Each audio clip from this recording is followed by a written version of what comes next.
Okay, now. Oh, wait a minute. The lighting.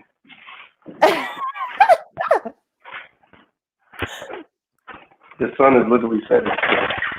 So not working.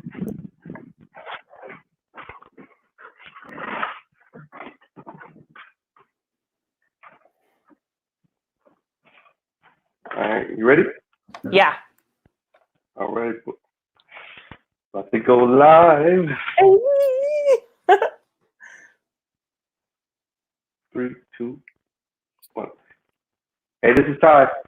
And this is Joe. Welcome back to the 2B podcast. We're two Black educators living in Boston, and we're seeking Black excellence. Yes, we are. And we started 2B because we thought, why can't we come together, have a good time, and while we're at it, learn something? And you know what? It turns out we can, and we'll prove it to you. Right. So it's May 7th, 2020. Let's get this started. And if you haven't done so already, although many of you have done so this week especially, make sure you follow us and subscribe at 2B Podcast on all social media platforms. We appreciate you. My dog. Do you know what this week is? I have a guess. All right. Teacher Appreciation Week. Yes, I know. It's Teacher Appreciation Week. Exactly. We love y'all. Hey, we love y'all. Sorry, I'm hyped. I don't know. I'm still waiting for those discounts to come through. I'm just saying. Yo, waiting for a little more respect on our names. You know, I'm not gonna say nobody's name, but I put up the Starbucks today. They was doing, first responders, and they deserve it too. But teachers, it would be nice. It's our week. I found out that ours overlaps with Nurses Week. I was like, oh, well, hey, dang. Everybody can shine. Everybody can shine. I just want a little 15%, 20%. A little something. But you know what? Since they're not giving it to us, we gonna give it to you. Well, I like that. So I don't know if you've been in a different realm outside of this world, but if you've been following 2B, then you know that we have a giveaway going on. So all you had to do is what you should already be doing, which is follow us, right? You're here, we're here. Then tag a teacher that you want to see win, right? Because caring is sharing. So tag a teacher, friend of yours that you want to see win. Tell them to tag you back and make sure that they follow. The contest is going all the way from Monday, and it's going all the way to Friday. And then Saturday, we're going to pick a winner. So we have a couple of nice little goodies. I would love to get these that we're going to be giving away. So hopefully you win. Yes, hopefully you win. Make sure you follow those steps because we are teachers. Read those directions, all of them. Don't just stop at step 1. You will not make it. You will not make the cut. I want to applaud us because we made the giveaway simple. Because I saw some giveaways this week, and I said, "Oh no!" I mean, it was follow 4 people. It was share, repost, like, write a comment. I said, "This is 6, 7 steps." I don't want it that bad. You can keep your gift card. I'm sorry. I'm just being honest. It was just too much. Oh my goodness! Simple is what we like. Yes. So we have given our beginning announcements and we're going to move right into our mindfulness moment. And our mindfulness moment comes from Reginald Cunningham, and he is a Black activist and photographer. He says, "I have many names and I have died many times. I am a Black man." And I read that and I said, my God, yes. And we are going to take a moment of silence for Ahmaud Arbery. It's only right. God rest his soul.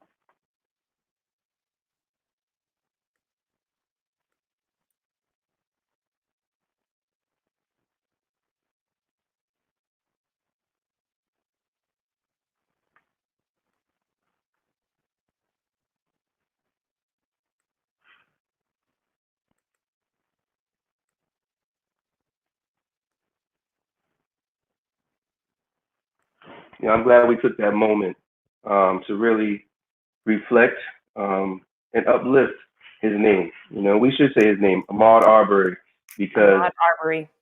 too often these situations, as devastating as they are in the moment, sometimes because of all of the rigmarole that we have and the congestion of our daily tasks, they come and go.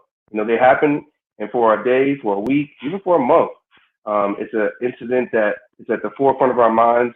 It's on our TVs, it's on our social media pages, and then eventually they fade to black, and we just can't let that happen again. We just No, can't. no.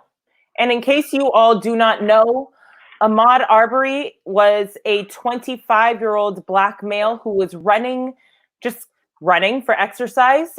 He was chased, shot, and killed on February 23rd in Satilla Shores, Georgia, by two white men.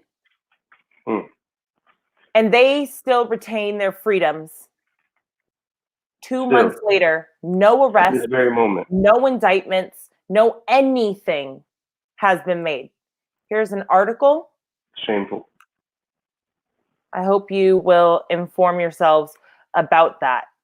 What is really disgusting about the situation is that not only has this been, in progress for 2 months, but furthermore is that, the story that they concocted, these two white men that shot and killed and lynched Ahmad, they claimed that they were completing a citizen's arrest. And it just, it's baffling that that excuse could even be given for such an act. Especially for those of you who have seen the video. I have not personally watched it for various reasons. We'll talk about that in a moment. But for those who have and have shared their reaction with me, it is clear as day murder. There's no other way to describe it. It is murder. It is cold blooded. It is premeditated at that because they chased him down and followed him. It is murder. Additionally, they were claiming self-defense. And fortunately, the mother was like, noticed a little kinship thing happening and was like, oh no, you need to be off the case. And so they got somebody new who was like, you're excused. These actions, it is very clear that Ahmaud was not the aggressor and that there was no need for deadly force. Thank goodness No need for a at all. mother who knows their right. I mean, clearly she was his biggest advocate in that moment, and it was necessary because, again, we're talking about this now on May 7th, and I'm glad that we're uplifting his name. But when did this happen again? February 23rd? Yes, So sir. that was even before most of us went into quarantine. That was over a month ago, close to 2 months as we progressed through May. And this is now really sort of gaining steam. And it just is appalling. And as a Black man, I can't help but feel like that could have been me. It very well could have been me. I mean, what makes me different than Ahmaud? Nothing. Nothing. I mean, speaking of which, we are in the to be 100K in May, which is a running challenge for most of us. Many of us are running right now. And you are, like you said, a Black man. How are you feeling? Right now, you are literally engaging in the same thing that Ahmaud was doing. You are running around your neighborhood. How are you feeling about this? What are your reactions? Nervous. That's the first one. And one practice that I shared with a teacher friend of mine, and he expressed that he does the same earlier today in our conversation over social media, is that, I pretty much never leave the house without identification. I just don't feel safe leaving the house without some level of identification. One, in case I'm pulled over by the police, or even just, stopped. Because without ID is as if that's a license for them to do with me as they please. And then second from that is, in the event that something does happen to me, I just pray that, if having my ID on me may be an opportunity for my body to not go unclaimed, for my family, my wife, my mother, my sister, to be able to know that I, am somewhere in the morgue, I assume, But at least I won't be laying there for days. But Right. I certainly do not leave the house without ID. I don't feel safe. That's actually a great suggestion. Even when I go running, I try to take my ID with me every time. No, that is a great suggestion. I haven't been running with my ID. I just bring my phone like by itself, and so that is a great suggestion. And I was thinking, I was reading Fox News, and I know Fox, but just stay with me. And something that brought this to light, the reason that we are learning about this now is because of the video evidence that supported that like Ahmaud was in fact not the aggressor. And Gaudry, who is a reporter, says, I think what people want to know is, where is the justice before it's on video? Because most of this stuff is not on video. And I can't help but agree completely with that. So if there was no video, it didn't happen. If there's no video, you just take their word that I could be killed in cold blood. The video being evidence is only really evidence to one group of people. We don't need the video to know that these things are happening. We're living through them. We're experiencing them. We are traumatized by them, and we continue to try to heal ourselves through this process. Yes. I mean, I don't know how many Black folks have had the privilege of not growing up and having had those conversations with their family members where they talk to you about how you act when you are in the midst or in the presence of the police, when you are in certain spaces where you are the only Black person, whether male or female, that you have to act a certain way. And a lot of times that was, a conversation about acting a certain way in regards to your decorum so that you came off well educated, well spoken. But now a lot of those conversations are, act this way to save your life. The tenor of those conversations have changed because of how much or how easily it seems that, Black bodies are disposed of. Agreed. So I think that this is a big reason why we need to talk about biases. Our mental framing is the undercurrent for our actions and the things that we do. But a lot of times we're not even aware of these things. It seems very clear to you and me because many of these implicit biases are targeted at people that look like us. But what about those who do not know? How do you tell them what implicit bias is? Before we even go to that step, I just feel moved. I want to share that I encourage Black men specifically in this time to congregate virtually, and find spaces to check in with each other, come together, share, cry if need be. But I think we need to have some sort of collective healing because it's clear that as many people have shared Ahmaud Arbery's story, the video, his photo, and different other pieces in regards to his life, in an effort to memorialize him in a proper way, that we're all, triggered and traumatized by this. So I encourage my Black men, come together, reach out to each other and check on them, because there's no way that you watched that video or you've heard this story and it's a countless time at the time of the time and you're not affected by it. I know I am. And that's again why I haven't watched the video, because I don't want to desensitize myself to that type of senseless violence. And I don't want to remember Ahmaud in that way. And that's part of the reason why on our Instagram I posted a beautifully done portrait. I forget the young lady's name that did the portrait, but it is tagged and appropriated to her on our Instagram and Facebook, because that's the way we need to memorialize ourselves in all of our beauty and all of our greatness. Agreed. Thank you for that. Thank you for that. Whew. So Heavy. we're going to talk today. It is heavy. It is heavy. But again, it's heavy, and it's fortunately, Tyrell, you and I endeavor to not sit in this heaviness and do nothing about it. Mm-hmm. You know, Without a and doubt. it seems like, oh, aren't we having the same conversation? But you know what? Let's have that conversation until change comes. Like, let's continue. Let's continue. Let's hear and touch more ears, because it matters. It matters. Well, you know what I would say is, it's not that we don't need to have that conversation. We definitely do. However, the conversation can't begin and end in the people of color's community. And that's oftentimes what happens is this conversation, it begins and ends with us. And that doesn't serve us any good in terms of moving forward and dismantling racial oppression, and being able to create a society that is not oppressive, but truly inclusive, and not just in tongue in cheek.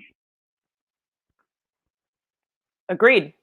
But I think a lot of the reasons that it starts and ends with us sometimes is that white people do not realize that they are doing these things. And then having that conversation is difficult. Mm-hmm. Mm-hmm. And, you know, to be like considered, like when you say like, oh, I think you need to check your bias. I think all white people hear sometimes, I'm a racist. And it's like, I didn't say that. Oh God. Okay. All right. So I think that it's a very difficult conversation, because they've been socialized so much that racism is one of the worst things that you can be called. A racist is one of the worst things you can be called. So sometimes I think when even just trying to engage at this entry level of conversation, it can be very difficult, which is why, one, yes, we need to do it, but also we need white allies who are engaging in a race journey themselves and checking their biases to do some of that work and shoulder that burden as well. That's absolutely true. I mean, racism, or being called a racist is obviously not something that anybody wants to be accused of. However, we have to understand that I personally believe that there is a certain segment of folks that are racist, but I think there are more that are biased, that have certain biases, that live in a space of stereotypes, that are prejudiced to certain folks, more so than their desire to just simply oppress people in totality. There are those folks too. I think what needs to be understood is that, if we're being frank, racism is a result of whiteness. It's not a problem that began with people of color, and we can't be the ones to fix this. We're not in a position of power to do that, and not more so than that, we're not in the majority in terms of numbers and population to do that. All we can do, and what we should do, is band together, provide awareness, and then, as you mentioned, galvanize our allies, our white allies, to help them to understand how indeed their privilege plays a part in this, how their biases are manifested, and in what areas. And we're going to talk about that in a little bit, because it's too often, it has to stop, that people of color are the people that are charged with leading this cause. We should not. We should not be the ones leading the cause. Agreed. And the truth is, racism is not the same as biases, just like you said. Exactly. Not the same. Racism requires a system of power, and a bias, especially. Go ahead and teach. What do you say? Go ahead and teach. Listen, we're being honest. How many times have we, and this is for anybody in conversation, you hear the words racist, racism, discrimination, biases, stereotypes, all these terms just mixed together and thrown out there as if they mean all the same thing. Prejudice, there's a nuance to each one. There's a different space that each one should be used in. So go ahead. I'm starting to interrupt. Go ahead. No, but that's exactly right. And so racism exclusively exist for the dominant group. In this case, in the United States, it is white people. Y'all are the people that can be racist because you exist in the system of power, and the systematic oppression is in the hands and continues. It started with you, like you said, Tyrell, and it is perpetuated through the systems that are continued and not being dismantled. So let's get into this. We need to talk about this. We need to go deep right now. Biases, though, especially implicit. We're specifically going to talk about implicit bias. So the Stanford Encyclopedia of Psychology says implicit bias suggests that a person can act on the basis of prejudice and stereotypes without intending to do so. I like to call it the demonstration of the unknown. You are acting in a way that you don't even realize. There are 5 different kind of factors of what implicit bias looks like. Anyone can have it. It is misaligned, meaning like you're like, oh no, I love Black people. I would never treat them differently. What are you talking about? And you do something super left. So, but again, you don't even intend to do so. So it's misaligned from like what you would say or what you even explicitly opposed or expressed to be your beliefs. It's preferential in that you think the group that you belong to, your in group, like you hold favorable biases, because often when we talk about biases, we're like, oh, it's only negative. No, you can have favorable biases. And then the out group has negative ones, although, you know, colorism is an example of having biases within your own in group, technically. It is malleable. This one is so important to me. With work, keyword being work. Implicit biases can be unlearned. They can be unlearned. You can bring them from the base subconscious up to consciousness, do work on them, and amend your behaviors. And it is interconnected in that way. That the implicit and explicit, they, even though they're different, they can reinforce habits. So these are the signs of implicit biases, if you will. I think what is important to really note is, and it makes me happy to be a teacher, and it ties directly into my passion, is that implicit bias appears in every facet. I mean, it appears in business, it appears in medicine, it appears in policing, it appears in schools. Implicit bias is not something that just happens in one area. So it's not as if the fact that we're teachers and we work in education that we only see it in the school area. But I can tell you this, I do believe in schools is where the most work can be done, because schools can make this change happen. Because teachers are indeed change agents. And if you look at so many movements throughout history, teachers were at the forefront. And I also believe that we have the ability with young minds in front of us to mold them in a way to help them understand what biases are, and then how to check themselves to then be able to correct them. Because ultimately, I'm of the mindset that I don't think anyone's born racist. I'm pretty sure that they're taught that racism at home. And there's no doubt in my mind that they've learned and heard from their parents, their family members, what they then come to school and spew from their mouths. Well, see, I agree with that. I agree with that in that, like, yes, nobody was born racist. I 100% agree. But I think that part of it is that white people have, I wouldn't even call it the privilege or luxury, but they have the ability to exist in a world where if they don't want to engage with other people of color, they have that option. Or if they don't want to engage in a meaningful way, they have that option.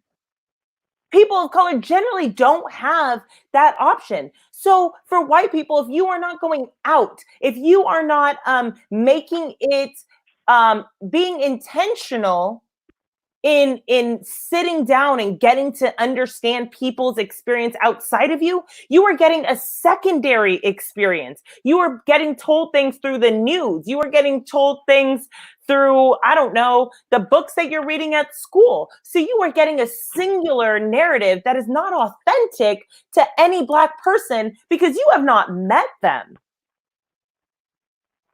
You know, I have no doubt, and I read this quote somewhere, so I wish I could attribute it to the right author, but, you know, we learn about others through the media. And I think that that is no more true than the times we're living in right now, where social media for Generation Z, right? Generation Z? Generation X? I Z? think it's Z. Those young folks, whoever's after the millennials, that's what I'm talking to. They have grown up with screens in their hands. Most of them, you know, especially when I talk to my students, they don't even necessarily watch TV that often, but they have their phones, and that's where they consume most of the information and the media that they take part in. And so, you know, we learn about others through what is presented to us. That's why I know I talked about previously, maybe episode 1 or 2, about, you know, scrubbing your social media, and making sure that you have the images in front of you that are going to inspire you, motivate you, reinforce your values and beliefs, and encourage you to believe in who you are, and represent you. And I think that that's important, especially when we talk about what's in front of our children. Yes, agreed. And when you are getting everything from the media and not shared or lived experiences, then you end up with this flawed view. Hmm. And when we think about the media, we can think about how many, like, they don't really do a very great job of portraying people of color in a very positive light. At least that's how I feel. I mean, correct me if I'm wrong, but you know, if you're getting your information about how Black people are, or how Latinx people are, or people color generally, you're probably not going to think we are dope, even though we are. We're awesome. Oh But no, if actually, that's where you're getting it, I think the contrary. I actually think that you do believe we're dope. We're dope at dancing. We're dope at playing sports. We're dope at rapping. And that's the extent that you believe our greatness lies in, is to that those spaces only. And you've confined us to those places in your mind. So when we're the doctor and not just the, you know, I won't even say it because those folks are working their way up. But when we arrive in a room and you automatically believe that we are, you know, a step or two below our current status, your biases are showing right then and there. Mm. Um, you know, and it happens all the time. As an entrepreneur and a business owner, I can't tell you how many gigs I've been to. And I own a photo booth company, small plug, every occasion photo booths, follow us. Uh, and plenty of times I have shown up to gigs, and the guests, along with the folks that hired my company, speak to me as if I am simply an employee, not knowing that I'm the CEO, the owner, the founder, and everything in between. You better But tell that's them. okay. But that's okay. That's okay. We're talking business. I say, you know, we'll call you. I have my people call you. Then that's all right. Yeah, I recognize then that they don't see me as someone that would be in a leadership position in regards to running a business. But that's, you know, again, a narrative that we're going to continue to break. The more we express ourselves, the more that we are the ones that promote our stories. And I think that that's why, you know, some of the pages that we follow is truly important in the media that we are um, taking in. Yes, absolutely. And I do just want to return briefly to why we speak to white people about this, because I'm of the belief that when people understand why, then they open their minds to learn a little bit more. Then they don't feel like it's just an attack. And I think sometimes we make assumptions about their knowledge base or others' knowledge base, and I don't think that's right. So Mm. the reason I actually found a quotation and I really like it. I'm going to share it. Um, and it says, sorry, I got to get closer. It says, Oh, looks like we may have lost Joe for a moment. Technical difficulties have come upon us, but that's not to worry. I'm still here with you guys, and I wanted to continue to talk to you guys about implicit bias until Joe pops back into the room. Oh, you just sort of just showed right back up right there. My We had bad, a few I'm technical sorry. difficulties. We're back in the building. Just keep going. Okay, thank you. So basically, what this is saying is that many who hold conscious and progressive values still have negative associations towards people of color who are their out group, who are their out groups. And this influences the way they react and interact with the out group members. So remember, I already said that white people, if they choose to, can go out and not have meaningful relationships with people of color. One, two, white people hold the most seats in power. So if you have Hmm. all of these implicit biases about people in your out group,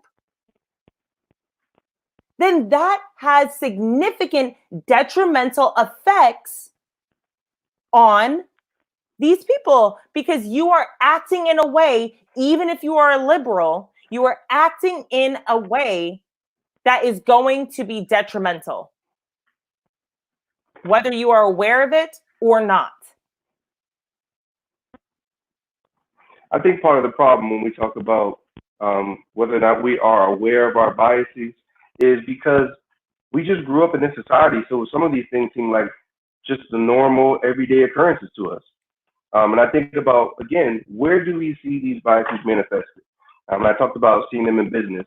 One of the one of the places I find them the most is right in CVS, Walgreens, right? Well, Rite Aid got bought out. Is right in the greeting card section. And when you go down the greeting card section, there's a part of me that at first I was excited and I was elated to see mahogany cards, which are cards, for those who don't know, that are geared towards the African American community. As Hallmark puts it, is culturally relevant to their celebration of momentous occasions. Those are words by Hallmark.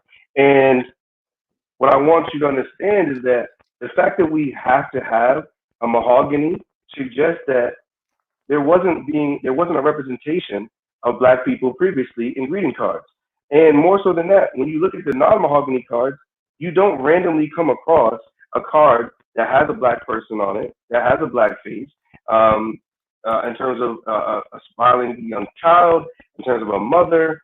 You will only find cards directed towards black people, mainly ones that are marked by mahogany. The same can be spoken for Vita, which is another card company card brand from Hallmark. And this one is more specifically targeted towards the Latinx community.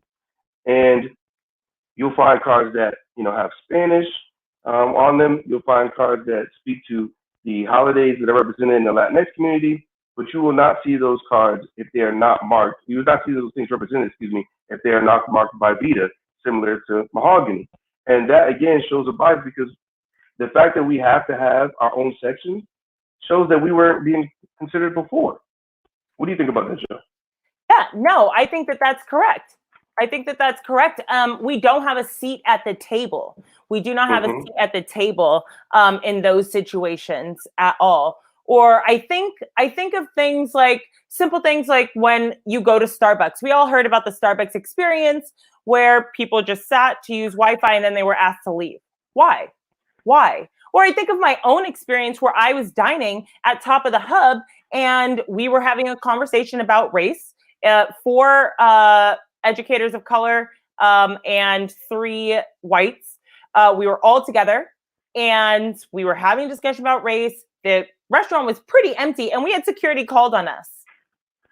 We were Mm. literally asked to leave because, I don't know, those noisy people, like, oh God, they're tainting the experience of our restaurant. And I was with 7 people and unanimously we all understood that it was a race. Whether they thought that they were acting through race or whether they thought they weren't acting through race, they were not conscious of the fact that that was 100% affected by how they view people of color and how much noise they make in restaurants and how rowdy they are in restaurants. And I feel like sometimes you say that and people are like, I mean, Nah. And that to me is the problem. That to me is the problem because I mean, it could have been, no. That means you're not taking my experience as a person of color to mean what I'm saying it means. And two, that you are sympathizing with the oppressor. Their implicit bias is not conscious. Of course, they would say that it had nothing to do with that. It's implicit. By definition, they don't know. Doesn't make it not there. Doesn't make it not real.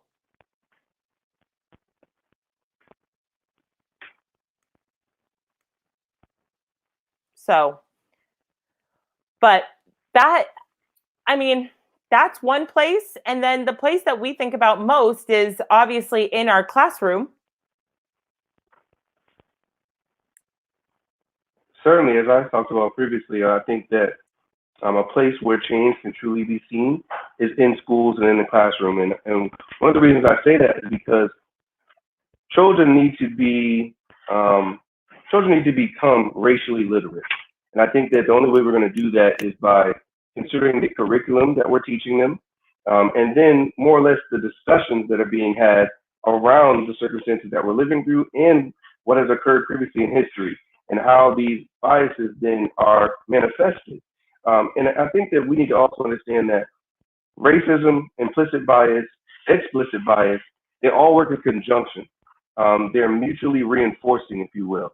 And the more we recognize that and have those difficult conversations, whether black or brown or white, having those difficult conversations is vital. And again, it can't just simply be people of color leading the charge on that.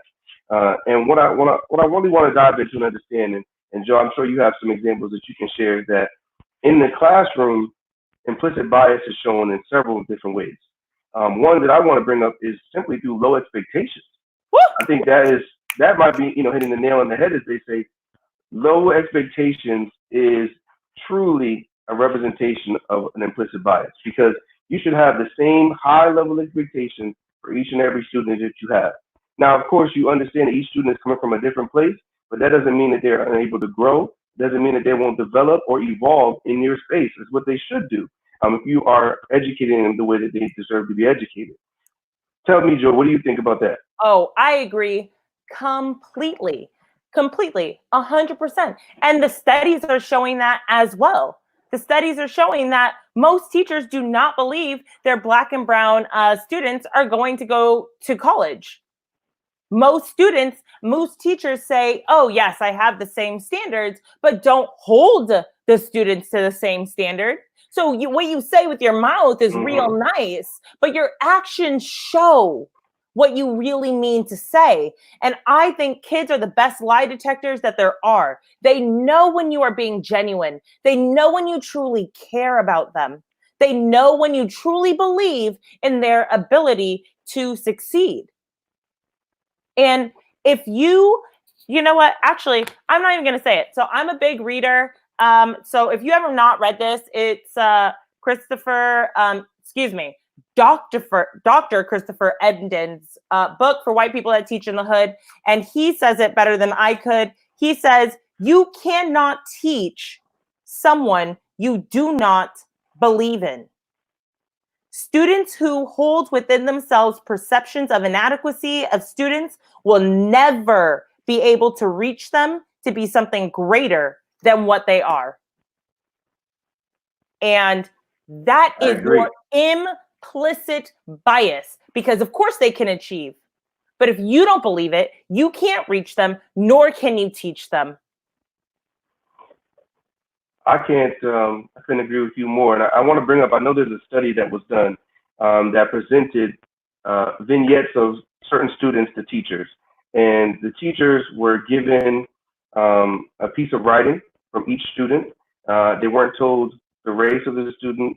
They weren't given, I believe, even the gender. It was just a simple, okay, here's a paper, here's a student. And what they didn't know going into the study was that the papers were actually written by those people running the study, by the engineers of the study. And what they found was that one of the ways that teachers conveyed their implicit bias was through their feedback to students. So Mm. for students that they believed were students of color, they gave less critical feedback. And really what that means is that they expressed a lower level of expectations for those students. So instead of encouraging them to go further, to try again and continue their growth, they said, oh, you did what you could. You did all right. This is good, knowing that it wasn't up to the standard that they should be at. And then the students that they perceived to be white, they then expected them to go back, redo, and come back at a higher level because they believed that they could and they knew that they would achieve that higher standard through their feedback. So that's another way that implicit bias is shown in the classroom. Absolutely. Absolutely. And I think that another way, additionally, is through discipline practices. Oh, you done hit a nail. You done hit Like, a spot there.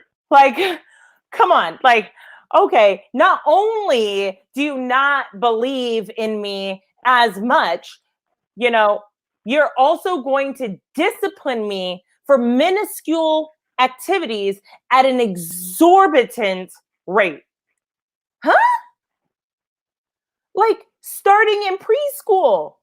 Black students make up 18%, but they in the United States, but account for 42% of out of school suspensions. How? How?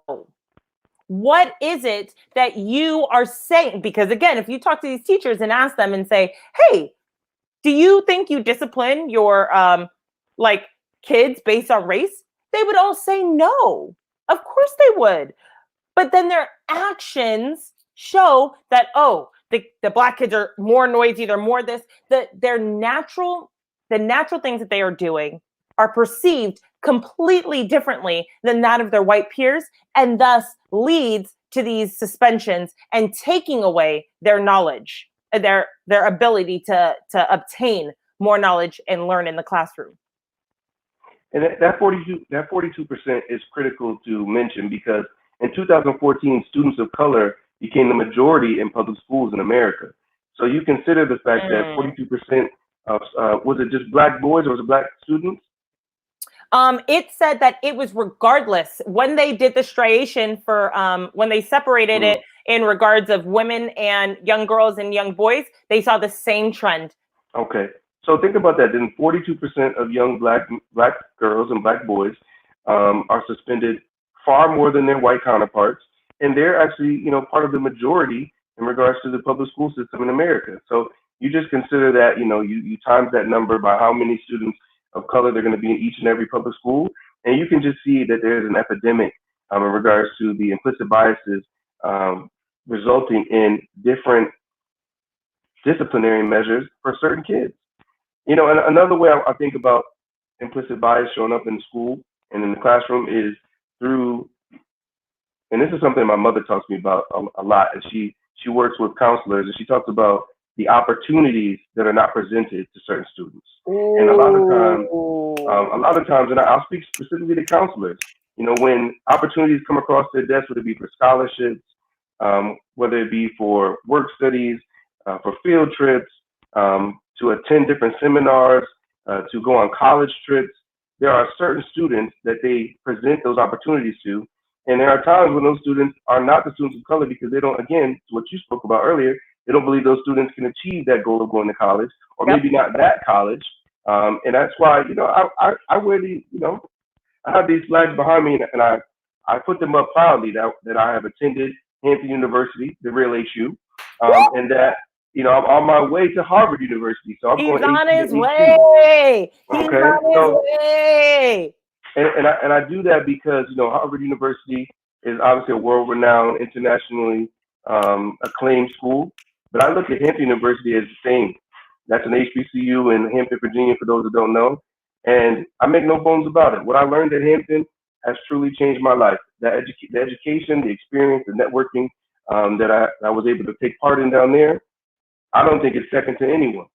But again, if I wasn't presented with the options by counselors, by family members, by mentors, then I would have been trying to figure this whole situation out on my own.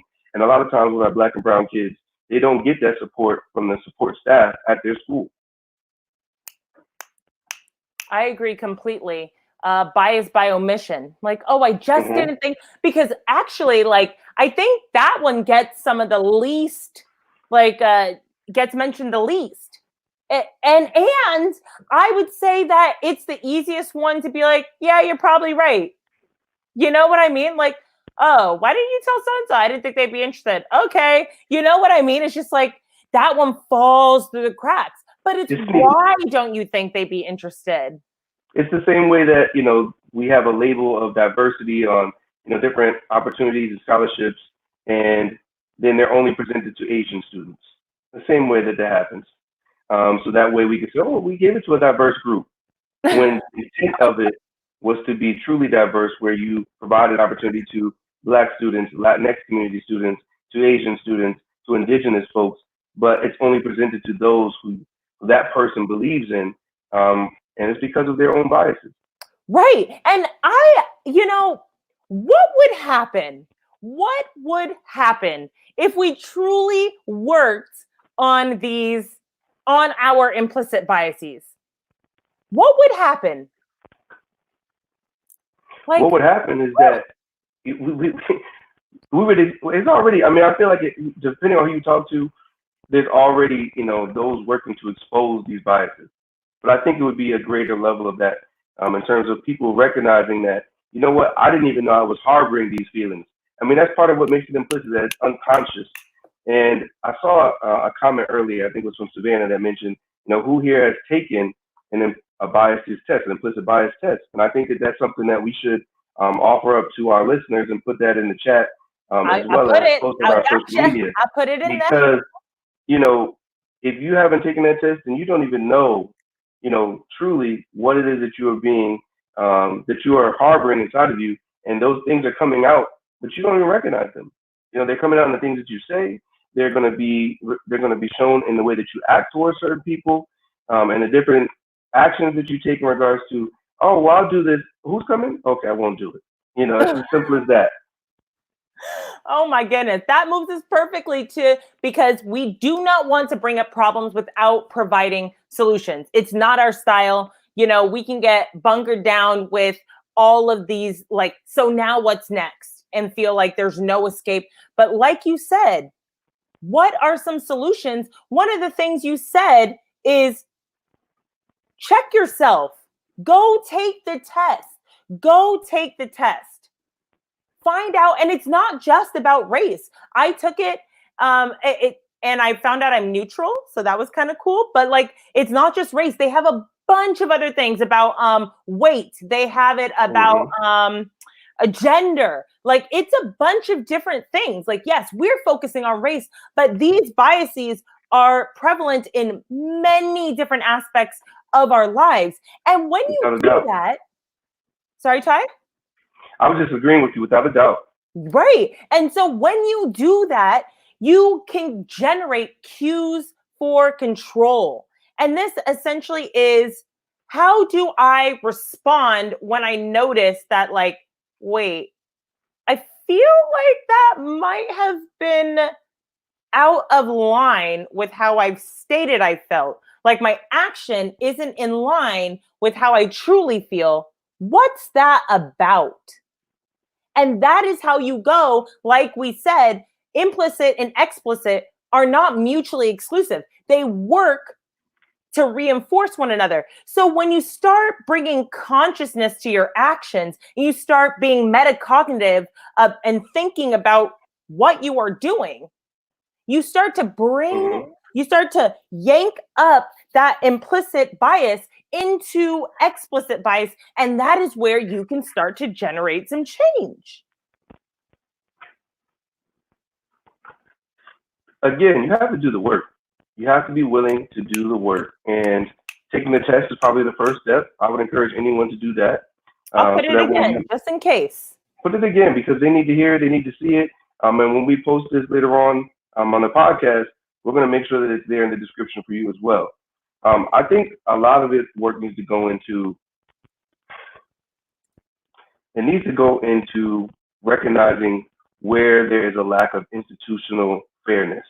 And you have to truly want to support a culture of diversity and inclusion at an organizational level. And that takes everyone. It's not just the institution leaders, because those on the ground level can demand it. If they, again, galvanize, come together, and understand and believe that our current space is not supportive of cultural diversity, it is not an inclusive space, and if we come together and demand that that is the case, then we can take that up to higher levels. And what else I want to talk about is, it can include something simple as asking your bosses, to have a company come in and examine and provide surveys and ask about whether or not the entire work staff feels as if this is an inclusive space. And I think the businesses that do that, they're the ones that are truly committed to curing this issue, to doing their best to rid their workspace of implicit biases. And again, like I talked about, racism and explicit bias work hand in hand with that. So they're also committing to solving that problem.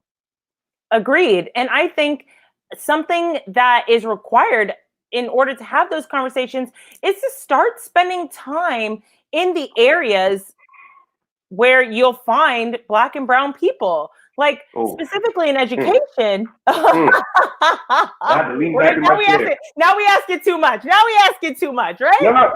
Listen. One thing that I've had this conversation with many of folks, and I just wanted to jump in and say this is, I think one of the issues that we have in education, I truly believe this, is that when it comes to the hiring process, it is not considered enough what the connection is going to be between the instructor that you're hiring, the teacher, the educator, and their connection to the student that they will be then instructing. And if you grew up in an area, in a predominantly white area, then you generally are going to hang around and have family members, friends that are also of that same color. And then you're going to go to more than likely a PWI, predominantly white institution. There's nothing wrong with those. However, you again are in the majority.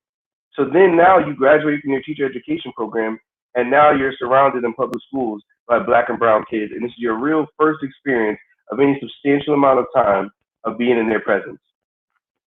Right. And what are you doing to mitigate that? Like, okay, you already got hired, but what are you going to do to bridge that gap?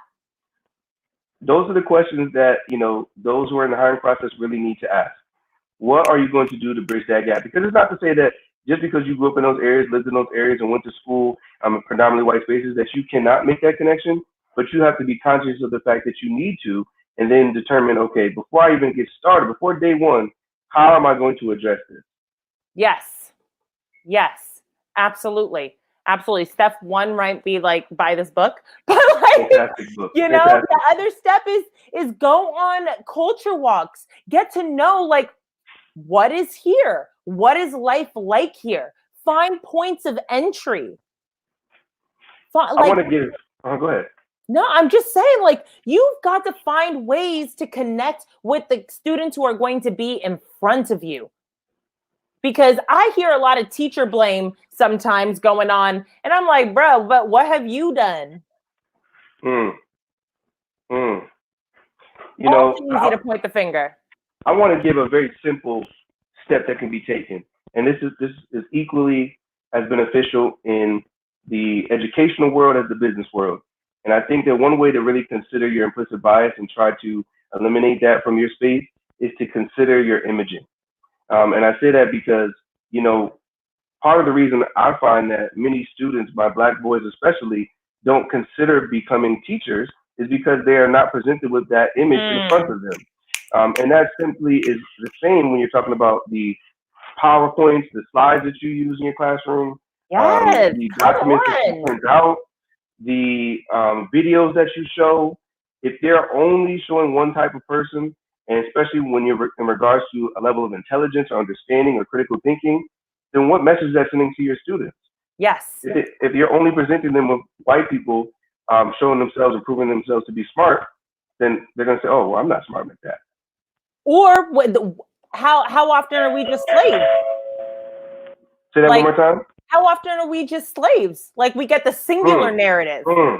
Like, right. Yeah, like, also that, like, show us as successful too, because we can be. So demonstrate that, make that abundantly clear. I love Absolutely. that. Yes. Yes, and I challenge, this obviously isn't up to us, but I want to see more people of color in the workplace. Y'all, meaning my Black male educators, only represent 6% of the workforce. We're teaching a lot of Black babies. Like my Black young men need Black teachers. That We is need certainly a y'all. passion of mine, is developing more Black male teachers. It's necessary. You know, I have one more very important tidbit I think that is crucial in terms of finding solutions to implicit bias, and that is, you know, along with your imaging, check your messaging. You need to check your messaging. One of the things that I'm sorry, I can't hear it one more time. If I hear one more person say we don't see color, Can I hide? I can't stand. you Oh my you God. you missed the Oh point. my If you goodness. say we don't see color, you Oh have my truly goodness. missed the point, right? What you really should be doing is looking for ways to welcome and embrace multiculturalism, embrace the cultures of your students, of your staff, in a meaningful way.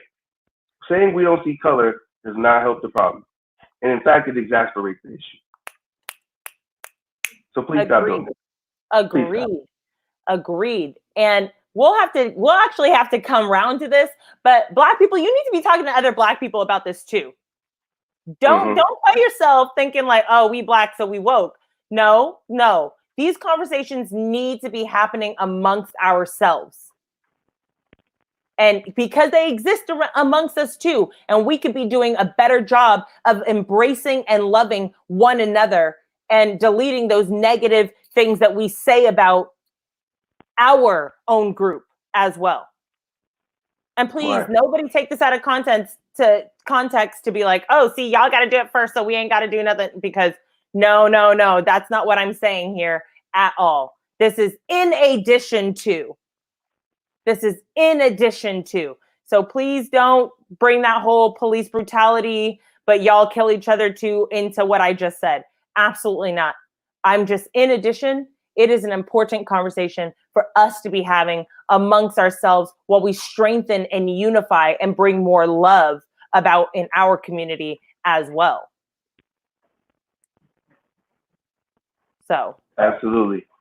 I think it's about time that we start to wrap things up, Joe. I agree. Any final thoughts?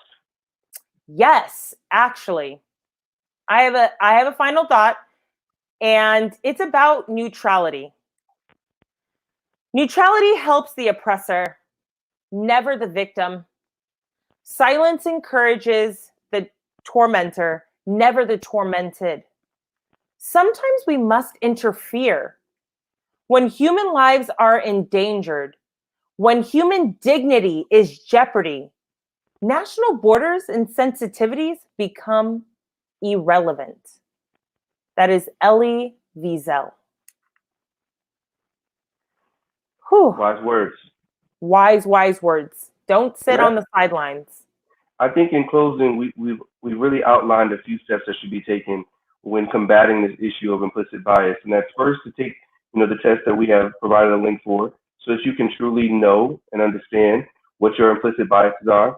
Then it is to really go into your workspace, you know, whether that be business or school, and you can do this digitally and virtually as well, because you know it's the same situation that's occurring in regards to the images and the wording that's being presented, and even more so now that is probably even a little bit more critical is for you to go into those workspaces and to examine what is being said by the images that are being presented and what is being said by the words that are being presented.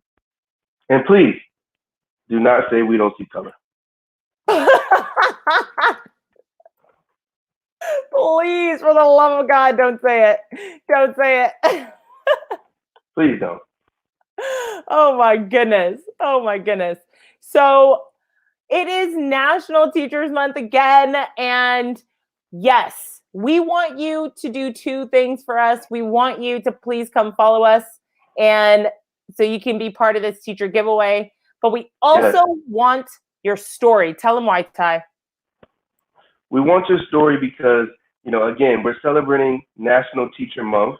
This happens to be Teacher Appreciation Week, but we're celebrating teachers and educators across the world all month. And the reason why we want your story is because with your story, you can have opportunity to really share with us a time that impacted your life, share with us about a story about a teacher that impacted your life.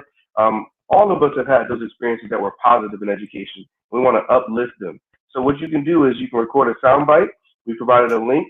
And what we plan to do is provide a compilation video at the end of the month where we share a lot of those stories together. Now, Yes. I know we talked about it previously. If you have some way of contacting a teacher that truly impacted your life, do that. Reach out to them, call them, email them, hit them up on Facebook, Instagram, on some other social media, and just drop them a line and say, hey, you know what? I still remember those conversations. I still remember those lines that you said to us. I remember how you pushed me and encouraged me, and you had a positive impact on my life. Please do it. Please do it. Like, actually, Ty was telling me about some of the students that contacted him for college acceptance. Like, come on. Oh man. Like, oh. And I was their eighth grade teacher, so that just really, like, you thought of me. This was 4 or 5 years ago. You thought to remember Mr. A, old Mr. A. Oh man, touched my heart. Oh, speaking of our podcast, God, I'm excited to tell you we are moving on up in these streets. Oh my goodness, are on the virtual webs, on the electromagnetic frequencies. We're doing things. You can listen to us in different places now. Yes, that is exactly right. We have been able and blessed to really get our podcasts out there in so many spaces. So what I want you to do right now, if you're listening to this live stream, then I want you to go right now, right after we sign off, and I want you to go find it on your favorite podcast broadcasting site. So we're on Google Podcasts, we're on Anchor, we're on Breaker, we're on Radio Public, we're on Spotify, and soon to be we'll be on Apple Podcasts as well. So you can find 2B streaming from all of your favorite podcast sites. Please go follow us on those sites, subscribe to us so that you know when we're dropping a podcast. Because one thing's for sure, I know sometimes we don't have an opportunity to sit and watch, but you know, while you're doing your daily tasks, while you're working, while you're out there walking with us in our challenge, you can be listening to the podcast as well. Oh, glad you mentioned that. So even if you haven't started, please still come and join us in the 2B 100K in May. Yes. Join us in the 2B 100K in May. I'm not going to lie. I was like, oh God, you want me to run? It has been a blessing. I'm not going to like, I was like, run. What? Move. My body feels so good. Thank you, Ty. Like, seriously, thank you for getting me moving during quarantine. Like, that is why you need a team. We are better, stronger, healthier, and more committed together. Don't feel like you have to do this yourself. Join here. Here are the steps. I know we're about, I want to say close to 25 people deep, with most folks using the Map My Run app. Some folks have chosen some alternative ways to go about their activity level, and we appreciate that too. And then we have some other folks who were resistant to going over to the Map My Run app, so they're using their Nike app. But they are screenshotting their runs as well. So we have a strong collection going. And again, like Joe said, it's not too late. It's not too late to join. So all you need to do is download the Map My Run app, search for my name, Tyrell Adiemi, right? And I will spell it out because I know you're like, Adiemi, how you spell that? Don't worry about it. Send me a friend request and I will accept you immediately and then add you to the challenge. So it's 100K in May. That equals out to 62 miles. Woo! And again, I want to make one thing clear as well, because some people don't understand this. You do not have to run every single day. I know for one, my knees, sometimes they be calling me and they say, oh, slow down, big fella. So like for instance, today I'm not running, but tomorrow morning, you better believe I'm out there. So the goal is to get to 100K in May. So just get moving. We have to get moving. We've been sedentary for so long during quarantine. Get up, get out there, and be safe while doing so. As we talked about earlier, with the unfortunate passing of, let me not say passing, the unfortunate murder of Ahmaud Arbery. We have to be careful as we are going out on the streets to achieve this goal. I encourage people maybe try a track if you can find one close to you, or something that is in a well-lit, safe place. Absolutely.